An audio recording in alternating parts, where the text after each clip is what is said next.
오늘은 사순절 첫째 주일이지요. 사순절이 5주까지 있고 이제 마지막 고난주일 그리고 부활절이 됩니다. 올해 부활주일은 4월 셋째 주일 20일이지요. 부활주일 전 40일 기간을 사순절 기간 그렇습니다. 주일을 뺀 40일. 그래서 3월 5일 엊그제 수요일 날부터 사순절이 시작되는 겁니다. 오늘 주일은 첫 번째 주일인데 우리 십자가 주님의 그 사랑의 고난을 기억하면서 우리도 또한 주님 가신 길, 믿음의 길 걷겠다고 결단하면서 좀 더 다른 때보다도 더 주님과 교통하고 경건의 삶을 살기를 힘쓰는 기간이 바로 사순절 절기입니다. 오늘 사순절을 맞이해서 하나님의 부름받은 자녀로서 일꾼으로서 하나님이 주신 은사로 어떻게 충성을 헌신을 다해야 될까 하는 말씀으로 은혜를 나누려고 합니다. 은사하면 헬라어로 그리스어로 카리스마타 그럽니다. 여러분 많이 들어봤을 거예요. 카리스마가 있다. 사실은 카리스마가 목에 힘주고 좀 권위 있는 사람이 카리스마 있다 그러는 것 같은데 원래 뜻은 카리스는 은혜입니다. 카리스는 은혜이고 그리고 카리스마타가 은사인데 은혜로 주어진 은사, 기독교에서 말하는 은사는 하나님이 주시는 재능입니다. 탤런트 그러죠. 탤런트. 재능인데 이 탤런트가 어디서 왔느냐면 여러분들 잘 아는 대로 달란트에서 왔어요. 달란트. 이 탤런트가 바로 은사인데 하나님이 여러 가지 은사를 주님의 몸된 교회를 세우라고 우리에게 주셨습니다. 그래서 각기 직분 또 잘할 수 있는 능력을 주셨고 또 좀 못해도 난 그 은사가 없으니까 난 그 일은 안 해도 돼가 아니라 어떤 때는 협력자로 우리에게 주어진 의무는 있기 때문에 잘할 수 있는 일을 또 뒷받침하면서 하는 일들도 있고 내가 나서서 앞장서서 일하는 그런 봉사일도 감당하는 것이 다 은사로 하는 겁니다. 그럼 이 은사는 어디로부터 주어진 거냐? 내가 선천적인 재능이 있어서 그 선천적인 재능이 남다르다 할지라도 그 모든 것이 하나님이 주셨다는 사실을 우리는 알아야 됩니다. 그리고 믿어야 됩니다. 하나님이 주셨다. 야고보서 1장 17절에 온갖 좋은 은사와 온전한 선물이 다 위로부터 빛들의 아버지께로부터 내려왔다고 말씀합니다. 고린도전서 12장 11절에도 이 모든 일은 같은 한 성령이 행하사 그의 뜻대로 각 사람에게 나누어 주시는 것이다. 즉 성부 하나님께서 우리에게 각양 은사를 주셨고 성령 하나님의 거룩한 영 그리스도의 영이 우리에게 각 사람들에게 나누어 주신 게 바로 은사라는 겁니다. 그래서 이 은사를 통해서 하나님을 기쁘시게 하고 주님의 몸된 교회를 세워가는 겁니다. 다 똑같은 은사가 있지 않고 각기 다른 은사로서 섬기게 됩니다. 오늘 이렇게 찬양 부르면서 목소리로 연주로 영광 돌리는 그런 헌신자들이 있는가 하면 또 남을 섬기는 분들이 있고 또 가르치는 교사들이 있고 여러 가지 은사를 주셔서 몸된 교회를 세우게 합니다. 고린도전서 12장에도 주님과 우리의 비유를 어떻게 말씀합니까? 주님의 몸된 교회 머리 되신 예수 그리스도 우리는 각 지체라고 말합니다. 여기에 비밀이 있습니다. 바로 주 안에서 하나 된 통일성이 있고 각기 다양한 다양성이 있습니다. 그래서 몸된 교회를 온전히 세워가는 겁니다. 그래서 하나님께로부터 주신 은사다. 그 은사에 대해서 우리는 감사함으로 받아들입니다. 내게 왜 이런 은사, 왜 이런 직분을 주셔서 나로 하여금 힘들게 만들지 그런 뜻으로 하면 안 됩니다. 너무나도 감사하고 감격함으로 감당할 수 있어야 됩니다. 분명 하나님이 뜻이 계셔서 내게 이런 은사를 주셨기 때문에 겸손히 감사함으로 이렇게 받아들이는 겁니다. 왜 주님이 나를 위해서 죽으셨다고 하는 것이 비상적으로 그냥 고백하는 것이 아니라 우리의 중심이 믿음으로 고백하는 고백이 되어야 됩니다. 주님은 나를 위해서 죽으셨다. 그냥 우리 위해서 죽으셨다보다 나를 위해서 죽으셨다. 그런 고백이 주님과 나와의 관계 속에서 있을 때 바로 온전한 크리스찬이 되는 겁니다. 그러면 나를 위해서 죽으신 주님, 그거로 끝이 나요? 용서받고 자유하고 은혜 받아서 이렇게 믿음으로 승리할 수 있다. 여기서 그치면 안 되고 바로 바울과 같이 고백을 해야 됩니다. 오늘 본문에도 하나님이 기뻐하시는 거룩한 산 제물로 드리라. 우리가 하나님의 제물, 산 제물이 되라는, 우리의 삶이 제물이 되고 우리의 행함이 아름다운 주님의 제물이 되고. 디모데후서 4장 마지막 절에 사도 바울은 유언장을 이렇게 쓰고 있습니다. 마지막 장, 순교의 때가 너무너무 가까이 왔기 때문에 이제는 내가 전제와 같이 부어질 날이 가까웠다. 전제는 부어서 드리는 포도주를 부어서 드리는 제물이거든. 전제물과 같이 내가 이제 순교의 때가 가까웠다. 그렇게 고백했던 것처럼 우리 또한 하나님의 그 은혜에 감사, 감격함으로 헌신하고 충성할 수 있는 그런 우리의 믿음의 자세가 되어야 된다는 말입니다. 그러면서 우리는 특별히 구별을 받은 하나님의 거룩한 백성 자녀, 하나님의 일꾼으로서 이 험한 세대를 본받지 말라는 겁니다. 오직 마음을 새롭게 함으로 변화를 받아 하나님의 선하시고 기뻐하시고 온전하신 뜻이 무엇인지 분별하면서 살아가라고 그렇게 오늘 본문에도 권고하고 있습니다. 그러면 이 은사가 각기 다양한데 다른 사람의 은사를 존중해주고 또 협력하는데 우리가 그런 자세로 임해야 되지 질투하거나 시기하는 것은 아닙니다. 오히려 서로 다름을 인정하고 그 은사의 다양성을 존중하면서 함께 나아갈 수 있어야 된다는 말입니다. 나는 왜 바울처럼 그렇게 능력 있는 사도처럼 못하지? 그래서 그렇게 할 필요 없어요. 조지 물러는 하나님 앞에 기도할 때 그렇게 많이 응답을 받았다는데 그의 평생에 5만여 가지 이상을 응답받았다 그렇게 말해요. 5만여 가지. 그 아들을 돌보면서 식량이 다 떨어졌을 때 하나님께 기도하면 어디선가 빵을 싣고 오는 마차가 있어요.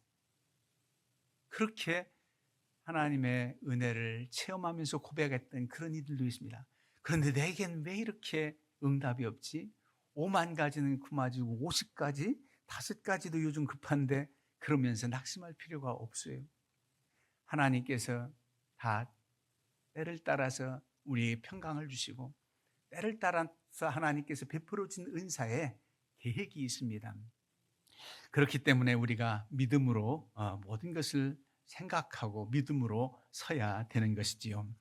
우리 주님은 주춧돌 머릿돌이 되시고 여러분들 언젠가 말씀드렸지요. 기둥 역할, 들보 역할, 어떤 때는 개화의 역할, 이런 모든 역할을 갖게 하면서 몸된 교회를 세워가는 겁니다.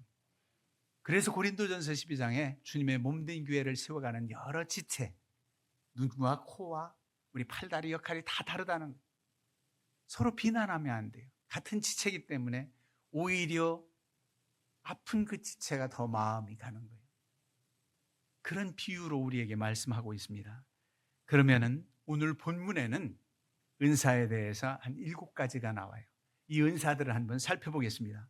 먼저 첫 번째로는 6절 이하에 우리에게 주신 은혜대로 받은 은사가 각각 다르니 혹 예언이면 믿음의 분수대로.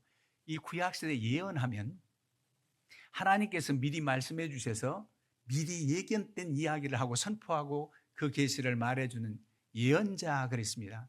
그런데 신약시대에는 이 예언의 뜻, 미리 앞날을 내다보고 이런 것보다도 주의 말씀, 계시된 말씀을 잘 해석하고 선포하는 능력입니다.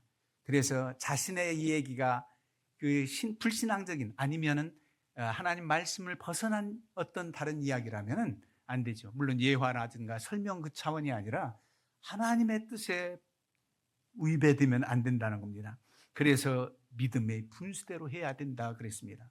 하나님 말씀 가감없이 하나님 말씀을 잘 전할 수 있는 예언. 하나님과 늘 교통하면서 하나님의 말씀을 해석하고 이런 능력이 필요한 것이죠. 이런 일이 오늘날 목회자에게 또 하나님 말씀을 가르치는 자들에게 필요한 일입니다. 혹 섬기는 일이면 섬기는 일로 그랬습니다. 혹 섬기는 일이면 섬기는 일로 이렇게 잘 해야 된다. 그 섬김의 도를 말씀하고 있어요. 여러분, 항상 앞서서 나서서 해야만이 그게 바로 하나님이 영광 받으시고 옆에서 협력하는 자는 별거 아닌가 아닙니다. 하나님 나라의 상급은 저는 똑같이 보고 어떤 때는 조용히 섬기는 자들의 상이 얼마나 클까도 생각해 봅니다. 모두 다 기타에 있어서 기타 줄이 되고자 하는, 보여지는 줄, 현란하게 눌리는 손가락감과 눌려지는 그 선 역할 하기를 원하고, 그 통, 보이지 않는 안에 있는 그 공명의 소리가 아름다운 소리를 낼 수 있듯이 통의 역할도 필요하다는 거예요. 여러분, 수비수와 공격수가 있죠. 축구할 때도 공격수, 저 사람은 골게터야. 아무리 골 넣는 재간, 문전 앞에서 당황하지 않고 아주 적중 확률이 좋은 선수 골게터라 그래요. 근데 그 선수가 그렇게 골을 넣기까지는 분명 어시스트 하는 선수가 있잖아요. 올려주고 잘 넣을 수 있도록 하는 선수가 있어요. 손흥민 선수는 자기 수비수 쪽 70m 달려가서 혼자 했는데 그건 특별한 예고, 대부분 협력해서 이렇게 도와야 섬기는 자가 있어야 그 골을 넣을 수가 있는 거지요. 그게 바로 섬김의 도입니다. 우리 주님께서 십자가에 달리시기 전날 밤 마지막 최후의 만찬에 식사를 물리고 어떻게 하셨습니까? 수건을 허리에 동이시고 물을 떠다가 제자들의 발을 하나하나 씻기잖아요. 베드로가 주님이 씻겨주려고 할 때 주님 이러실 수 없습니다. 어떻게 주님이 저를 씻기다니, 제가 씻겨드려야죠, 이런 식으로 했죠. 그러니까 예수님께서 그럼 너 나와 상관이 없다 그랬더니 뭐라고 합니까? 상관이 없다니까 깜짝 놀라서 그럼 나 몸까지도 씻겨주세요. 여러분, 주님이 나와 상관이 없다 이런 영적 음성이 들려지면 큰일 납니다. 내가 너를 사랑한다, 나와 함께 있을 내 종이다, 내 일꾼이다, 이렇게 마음에 감동이 있이 주님과 동행해야지. 넌 나하고 상관없어. 제일 슬픈 겁니다. 그랬더니 몸까지도 씻겨주세요. 주님께서 이미 목욕한 자에게는 발만 씻으면 된다. 그건 영적 의미가 있습니다. 그런 얘기가 있어요. 그 여러 가지 할 일도 많으실 텐데 어떻게 마지막 행사를 그렇게 제자들의 발을 씻겨주는 모습을 보이셨는가? 여기에 바로 주님의 뜻이 있습니다. 내가 주와 스승, 선생이 되어 너의 발을 씻긴 것처럼 너희들도 서로 발을 씻겨라. 즉 섬겨주라는 겁니다. 그 도를 가르친 거예요. 섬김의 도를 가르친 겁니다. 우리가 교회에서 많이들 섬기는 삶을 살고 있어요. 그 섬김이 주님 앞에 정말 주님 나라의 복음성과 가사도 있듯이 해와 같이 빛날 일입니다. 그 다음에 무슨 말씀을 하면 가르치는 자면 가르치는 일로, 더 어떤 수식어는 없어요. 가르치는 자는 가르친 일로 최선을 다하라는 겁니다. 마지막에 다 부탁이 그랬잖아요. 부지런하여 게으르지 말고 열심을 품고 주를 섬기라. 가르치는 자는 가르친 일로 최선을 다해야 된다는 겁니다. 주교사가 또 학생들을 가르치며 우리 서로 믿음의 선배가 믿음의 후배들에게 또 목회자로서 어떻게 하면 하나님의 말씀을 잘 가르칠 수 있을까? 하나님의 도, 신앙생활들을 어떻게 하면 잘 지도할 수 있을까? 이런 마음가짐을 가지고 준비해서 기도하면서 가르칠 수가 있어야 됩니다. 여러분, 우리가 말씀을 준비하고 가르칠 때에 그저 단순하게 아이들한테 나는 이렇게 준비했으면 가르치는 정도가 아니라 그 말씀을 가르치고 준비했을 때 공과를 가지고 하더라도 거의 다 암송하고, 그리고 기도하면서 이 말씀을 가르칠 때 저들이 마음 문을 열고 받아들일 수 있는 믿음을 달라고 기도해야 됩니다. 전 토요일 날 이 주일을 위해서 기도를 그렇게 해요. 이 말씀을 전할 때에 하나님께서 깨우쳐 주시고 감동되게 하시고 하나님의 영광을 드러내는 그런 예배 시간이 되길 위해서 기도합니다. 가르치는 일을 그런 정성을 다해서 그야말로 악한 사탄 권세에 빼앗기지 않을 그 영혼들을 세우는데 얼마나 중요한지 몰라요. 그래서 교회에 사명하면 캐리그마, 말씀 선포, 전도가 있고요. 디다케, 두 번째가 교육 가르치는 일입니다. 그리고 우리가 매월 첫째 주일 주 안에서 친교하는 코이노니아, 그리고 마지막 다섯 번째 주일에 서로 봉사하는 디아코니아가 바로 교회의 설립 사명의 네 가지입니다. 말씀 선포, 그리고 교육, 그리고 코이노니아, 친교, 봉사, 디아코니아, 이 교회의 사명 이유입니다. 그리고 이제 뭘 권면하느냐면 위로하는 자면 위로하는 일로. 먼저 개역성경에는 권위한다, 권면한다, 권면하고 위로하는 자입니다. 직분자 이름 중에 성경에는 집사가 나오고 감독, 목사 나오지만은 이 권사라는 직분의 이름 난 말은 없어요. 근데 어디서 권사의 직분을 세우게 됐냐면 이 말씀입니다. 위로하는 자, 권면하는 자, 권면할 권자예요. 실족하고 힘이 빠져 있는 이들을 권면하고 위로해주고 손잡아주고 이렇게 붙잡아주는 그 역할을 하는 일, 바로 위로하는 사람. 누구보다도 저가 나를 만나주고 내 손을 잡으면 내가 위로가 된다. 그 위로의 은사가 있는 거예요. 그냥 누구나 다 위로할 수 있죠. 사랑하는 마음이 있으면 위로할 수 있어요. 그런데 한마디 말을 해도 위로가 되는 말, 때에 맞는 말, 그에게 참 위로와 힘이 되는 겁니다. 위로하러 갔다, 권면하러 갔다, 오히려 더 실족시키고 더 실망시키면 참 곤란한 일이에요. 신방을 가가지고 다리가 부러졌어요. 그래도 가서 이제 기도하고 그래요. 못 나오니까. 우리 교회 얘기 아니에요. 옛날 교회. 신방대원으로 같이 갔는데 사랑하는 마음으로 물론 그랬겠죠. 그러자니도 교회도 시들렁하게 나오는데 아이고 그것 보라고 교회 안 나오니까 다리 부러졌잖아. 아, 내가 얼마나 당황스러운지. 그래도 그땐 위로하고, 그래도 그만하길 다행이라고 그러잖아요. 보통 이렇게 두 다리가 안 부러졌으니 감사하다고 그렇게 위로하고 기도하고. 그때 본인은 더 잘 알아요. 내가 주님께 열심을 다하지 못하고 그냥 이 좋은 발걸음 건강한 몸으로 예배 자리에 나가지 않고 계속 주일날 그냥 노새노새 젊어서노새 들로 산으로만 다녔다가 내 이렇게 다친 건 하나님 뜻이 있구나. 그가 믿었다면 신앙이 있으니까 그 생각 왜 안 하겠어요? 여러분들은 너무 매사에 뭐가 어려움이 있으면 내가 뭐 잘못했나 이런 강박관념으로 살 수는 없지만 벌써 내게 하나님의 감동이 와요. 내가 더 하나님께 열심을 낼 거야. 이런 정도에서 내게 깨달음을 주시니 감사하구나. 이런 깨달음. 그래서 진정 그 심령으로 위로하는 겁니다. 그럴 때 위로가 돼요. 어떤 땐 사람의 말로 위로가 안 돼요. 내가 주님의 은혜를 힘입어서 위로하지만은 진정 위로자가 되는 분은 하나님, 성령 하나님이시다. 그런 뜻이 알고 그런 마음가짐으로 위로하는 거 아닙니까?